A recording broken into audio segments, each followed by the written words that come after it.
What's up, guys? Welcome to this week's episode of Smiles Outdoors. Um, I'm gonna start off this video by saying I do not condone to any tobacco, any vape, any nicotine, any alcohol. I do such because I'm me, I guess. But continuing on. So last week I went fishing at this pond. Um, it was a good weather. It wasn't winter weather. I really want a full week of just cold, cold, cold, just so I can start winter bass fishing, tips and tricks and stuff like that. But and here in Texas, which Dallas, Texas, it's not been where it needs to be. The fish are real finicky, and a coworker at work says, "Man, he's went to this pond and caught this fish. I might be the ponds that I'm going to. It is what it is." And so I know on the last video I posted about pan fishing or panfish, fishing, however you want to put it. And so I was making another video, and some kids came up. They wanted to fish, so I let them use my poles.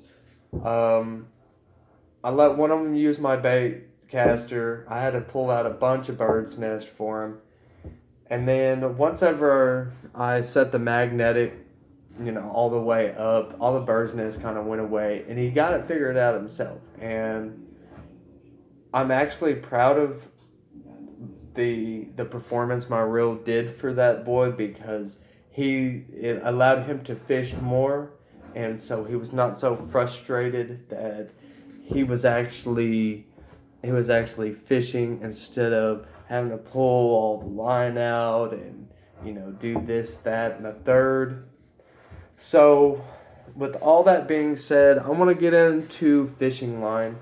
And I know I try to say in my videos of what I'm using. Sometimes I forget what I'm gonna tell you I'm gonna use, and I just throw it out there and I let it kind of pass by. And so fishing line, I'm not gonna. Y'all should already know what I run on these. I'm trying to finesse this rod around the dining room here, but on my reel, I have a 12-pound monofilament leader. My backing is a 30-pound braid. I do believe this is the best setup. If I want to frog fish, all I have to do is pull out all my mono line, cut the mono line off, and use my 30-pound braid. And then if I have to, I call it a blood knot. If I have to, tie another blood knot and keep on keeping on. But it's hard to know when it's time to change your braid, especially if you're new to fishing.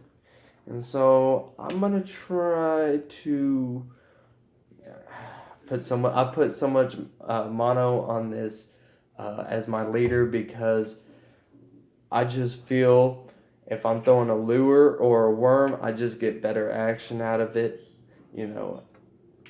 Running solid braid on a spool is good for frog, or maybe jerk bait, maybe chatterbait, depending on conditions, and of course, a jig and pig. And what I mean by a jig and pig, you'll hear me say it throughout a lot of my videos. It's a jig, an actual jig with a skirt. But if you see here a Smalls's jig and pig, it's a jig head with the weedless. It usually has a skirt on it, which is the rubber finger like things that looks like a little umbrella when you hold it like this. And the pig is usually a crawfish or a swim bait, something like that. I put a little worm on it, just to keep it out of grass, pretty much, and keep my hook clean. It gets so tiring, at the end of the day, of pulling all the weeds off, or I try to pop it and knock the weeds off, and it just gets so daunting sometimes. So whenever you back to fishing line, whenever you look at fishing line and you want to look at your fishing braid, I'm gonna tell you two different ways to tell that it's time to change your braid on your spool. Once ever I get there. And whenever you buy a spool of braid, whether it be 100 pounds or 100 pounds, 100 yards or 300 yards of fishing braid or fishing line, you know, with braid, it's real waxy, and the how would you say it? The line is wound tight. It's not loose. Usually, whenever it has a waxy coating to it, it it's a lot tighter, easier to cut. You won't get as many frays with you won't get as many frays with real waxy braid than you will with old braid, because braid has a expiration date. Same with mono and fluorocarbon. But braid lasts a little bit longer because it is a higher tensile strength than a mono. You can find a 60-pound monofilament braid, but the line is so thick that you can't really throw anything out there. So I'm going to show you the easiest way to tell that it's time to change braid. That is, whenever I first started with this fresh spool of braid, before I put the backing on, of course. Before I put the monofilament on, of course. If you look here, it's going to look, I hope y'all can see it. It looks kind of light green. It looks to me, it looks frail. I don't know how it's going to show up on this camera, but it's real light. It's supposed to be a dark green, a darker shade of green. And how to tell when it's time to change it is whenever you hold it out loosely, the line appears flat. It does not appear round. And the only reason how I know that it is round, that it is flat and it is not round, is because it does not have as many winds or wounded as it did whenever I put it on. I'm not saying that the braid won't last. The braid that I have on this spool is probably, I'm going to say 6, 7, maybe 8 months old. And so it's pretty close to its expiration date. The mono filament is still good. Mono lasts a while, especially if you keep it out of the water. If you keep it in a dry area on a spool, it's pretty good. Braid, after a while, the wax kind of soaks in and then starts to dry out. That's just the way wax is. Same as wax going on your car. There's probably something you can put on your line to prevent that maintenance and stuff, but I just think that's too much work. You're going to buy the wax to put on your line. The wax itself is probably going to be, just like bowstring wax, I guess. It's going to be kind of expensive. And it's a long process. You have to go through your whole spool. You have to, re-wax it all. And on a spool, it holds about maybe 100 yards. Less, of course. Less, more. However it goes. I know this spool, depending on the size you have, is how much you can put on the spool. So it's kind of hard. I can say more or less 100 yards. I'm just going to use that as an example. And so going through 100 yards of string it's atrocious. Like, it's terrible. whenever you can just take all your braid off and just wind some new braid on and just be done with it. I mean, it's the same way. So how to tell whenever you need to change out your mono. Okay, this is an old fisherman trick. All the old school fishermen could tell you this. You can drag your finger around and you can actually kind of feel the phrase. The like, wherever a fish bumped it, where it rubbed against a log. But how you can do it, if you're like, man, I don't know if that's it, you use your lips. And whenever you use your lips have more sense of touch than your actual fingers do. Now, I'm not saying like go crazy with it and don't play the banjo with it or anything like that. But you'll know when your line is stretched because it's real spirally. It is not. It is not follow suit.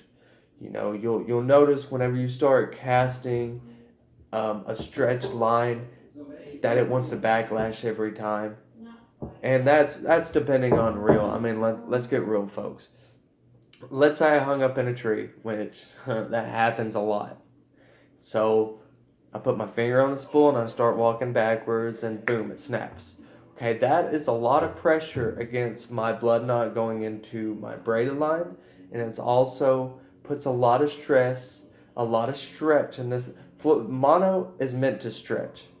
So whenever you rip a lure through the water with mono, the stretch just gives it elasticity to give it more wobble, as if you put a crankbait on braided line. It'll act completely different. Just the way the lure acts, just depending on line. Okay, so the elasticity of your line, whenever you break it, the lure out of the tree, whenever you break it, you'll notice your string is going to be way different. And if you run a full monofilament or a full braid, however it goes, but with monofilament, you stretch it out. You need to clip it off. If you don't, your next cast will be your $15 lure just sail. It's gone. Or you get a fish and you yank back on it.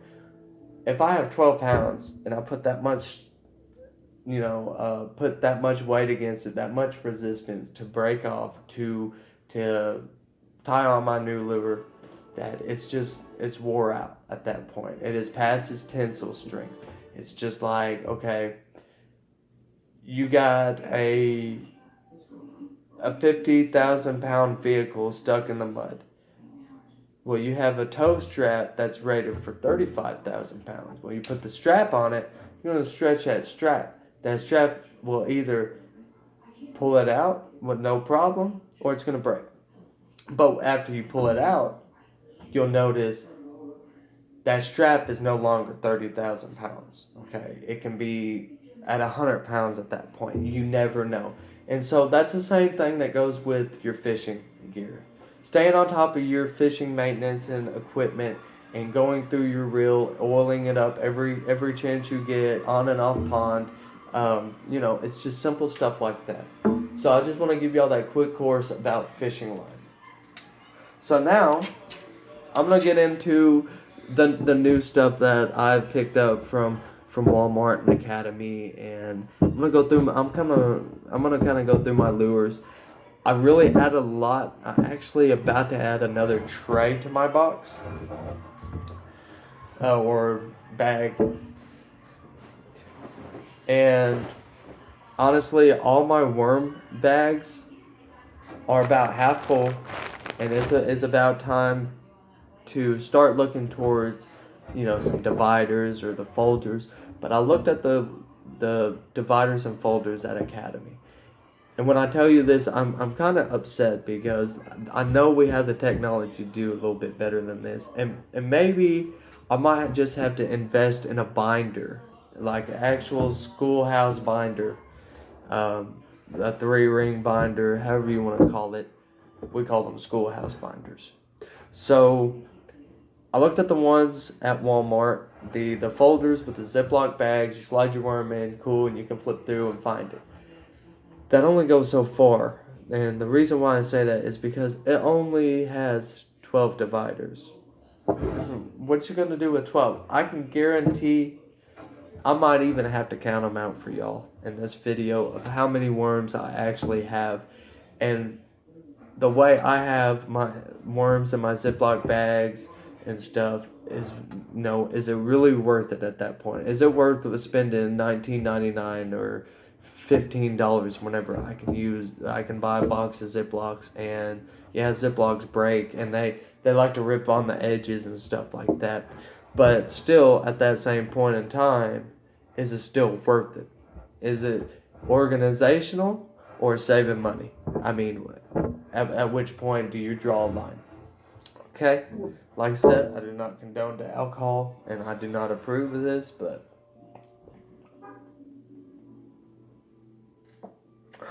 okay. First of all, I'm gonna go through my little tackle boxes real quick. I know y'all seen I do a lot of video on my tackle boxes. It's mainly if you're keeping up with my fishing videos and you're trying to grasp everything that I'm doing, that that you can pretty match my box, because I picked the cheapest and the quickest route to all this. Okay, so time's a virtue, and a dollar waiting on a dime, I ain't got that kind of time, kind of thing. So I'm just gonna roll through the lures that I've picked up, and I've handpicked these lures. And honestly, if y'all don't know, or if y'all have never seen my fishing videos, lipless crankbaits are one of my least favorite. But I have a lot of them. It's a majority of my crankbaits. And the reason why I don't like them is they're just, I don't know, it's just something about them. I don't know if it's a treble hooks or, if it's little stuff like that. I can safely say on a lipless crankbait, I've never hung up on a log that's been submerged. Keyword, submerged. I've never really hung up on them. And so my first bass was actually caught, and I will show you the exact lipless crankbait that I caught. I think I was like 8 years old or something like that. The good old-fashioned Rattle Trap. And Rattle Trap is a very good company, and it is a very, very good bait. This crawfish color, this same exact crawfish color is what I caught that bass off of. Love these lures to death, and I undermine them so much. I hate them so much that I just love them. And if I see a new color pop out, I usually get them. So we have, the fire crawfish. Great bait. It's very good for fall time. It's safe to say, if winter is warm like it is now here in Texas, you can still throw this like it's still fall. Technically, it's still fall weather. And so we're moving along. I end up picking up a Bill Lewis. No. Okay, they call it a Super Spot. Okay, I thought it was a Bill Lewis, but it's a Cordell. It's a Cordell lipless bait, and it is a blue chrome. That's the color. Very good. It mimics a shad. The smaller baits compared to this, the smaller baits, I believe, are more versatile than a bigger bait. Bigger baits cover more water, yes, but you can throw these pretty much anywhere, Whenever me and Ethan went to Lone Star Lake, actually it was my first cast, and I threw, let me look for it. I actually threw this one, which is a good looking shad color.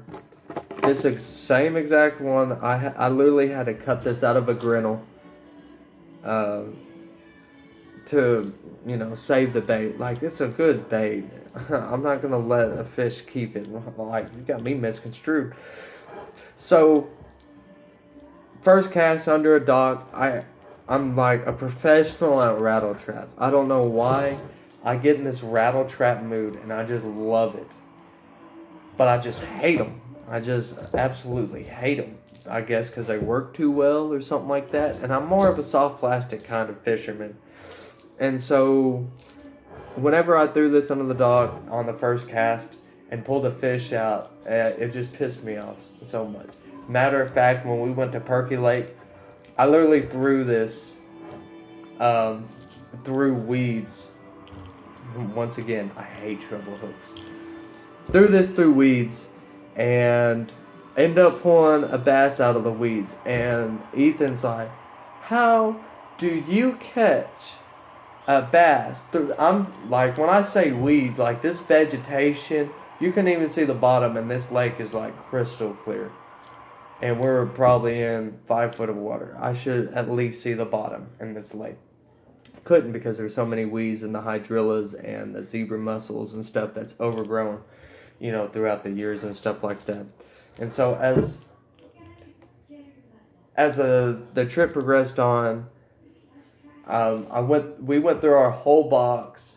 We're sweating our heinies off in the middle of this lake on this aluminum boat, black boat to make it better. That's rhino lined, so that's like double the heat. So we're pouring down sweat, and we ran out of battery, and we started rowing back, and I see a fish swirl. I said, here, watch this. I said, I bet you I get him. He said, yeah, it ain't on your hook yet. Boom, shoot, got him. No, there's no way, dude. There's no way you caught that fish, dude. I did, okay.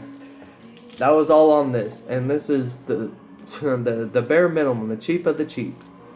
The Walmart brand Ozark Trail.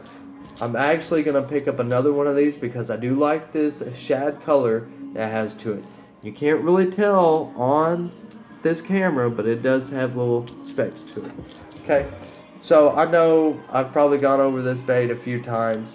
Yada, yada, yada. So I set it down. Same with the rattle trap. Y'all know about my bluegill rattle trap, Walmart brand again. But this is one of my newest I picked up, and it is a good bluegill color, and you can really tell the difference in quality.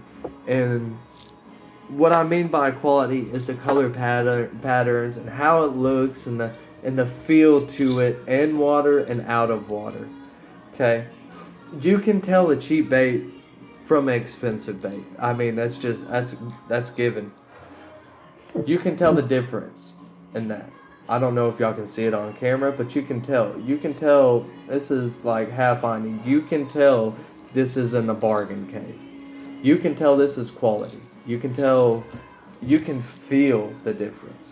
Even in hooks, I've never thrown this in water yet, and I'm saving this for a lake, or as I call it, my rainy day lure. When nothing else is working, this is my go-to. I'm using this, and my chrome. And right now, I can't believe I have like 5 rattle traps. Like, that's amazing.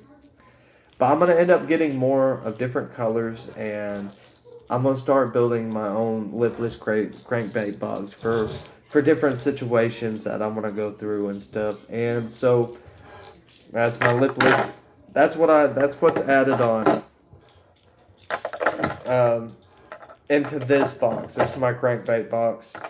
I don't know if I've showed y'all my swim baits that I ordered off of Wish, and it felt kind of cheap, and I didn't want to break it, but I can hear it ripping.